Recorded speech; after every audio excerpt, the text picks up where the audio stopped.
పావురము చీమ. అనగనగా ఒక చీమ ఉండేది.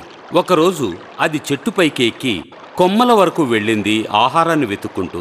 అంతలో కాలు జారి చీమ కింద ఉన్న నీళ్లలో పడిపోయింది. చీమ సహాయం కొరకు గట్టిగా అరిచింది. కొమ్మ మీద కూర్చుని ఉన్న ఒక పావురం చీమ నీళ్లలో కొట్టుకుపోవడం చూసింది.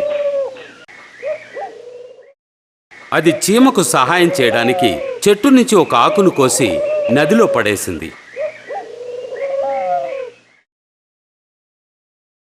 చీమ ఆకును చూసి దాని సహాయంతో దానిపై కూర్చుని ఒడ్డుకు తేలుతూ వచ్చింది.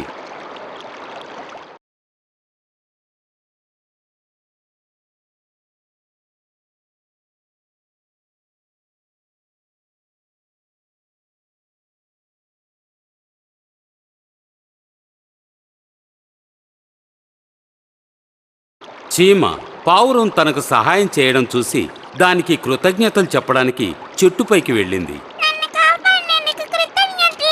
చీమ, దయచేసి అలా అనకు, అది నా కర్తవ్యం.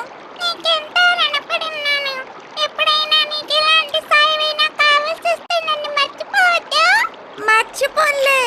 దేవుడు ఈ రోజు నాకింత మంచి స్నేహితురాల్ని ఇచ్చినందుకు చాలా సంతోషంగా ఉంది. ఇద్దరూ సంతోషంగా విడిపోయారు. ఇద్దరి మిత్రులకు రోజులు బాగానే గడుస్తున్నాయి. ఒకరోజు చీమ ఆహారం తీసుకుని తన ఇంటికి వెళ్తుండగా దాని ముందు 2 పెద్ద కాళ్ళు కనిపించాయి. చీమ ఆశ్చర్యపోయి పైకి చూస్తే అవి చేతిలో విల్లు బాణం పట్టుకుని ఉన్న ఒక వేటగాని కాళ్ళు. అప్పుడు ఆ చీమ ఆ వేటగాడు తన బాణాన్ని దేనికో గురిపెడుతున్నాడని గ్రహించింది. అది బాణం గురిపెట్టిన వైపు చూస్తే అది తన స్నేహితుడు పావురం వైపు ఉందని తెలుసుకుంది.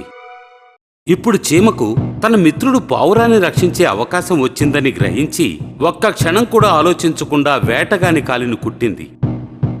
అప్పుడు ఆ వేటగాడు ఎంతో బాధతో అరిచాడు. అతను తన గురిని తప్పి తన బాణాన్ని తప్పుడు దిశలో వదిలాడు. దీనితో పావురం అపాయాన్ని గుర్తించి అక్కడి నుంచి ఎగిరిపోయింది. ఆ తర్వాత పావురం చీమకు కృతజ్ఞతలు చెప్పడానికి వచ్చింది. మిత్రమా, కృతజ్ఞతలు. ఆ రోజు ఇదింత చిన్నగా ఉంది, నాకేం సహాయం చేయగలదు అనుకున్నాను. అయితే నా ఊహ తప్పైంది. కృతజ్ఞతలు, ఇంకొకసారి కృతజ్ఞతలు. అప్పటినుంచి అవి 2 ఎంతో మంచి స్నేహితులుగా జీవితాంతం కలిసిమెలిసి ఎంతో సంతోషంగా ఉన్నాయి. నీతి: ఆపదలో ఆదుకునే మిత్రుడే నిజమైన మిత్రుడు.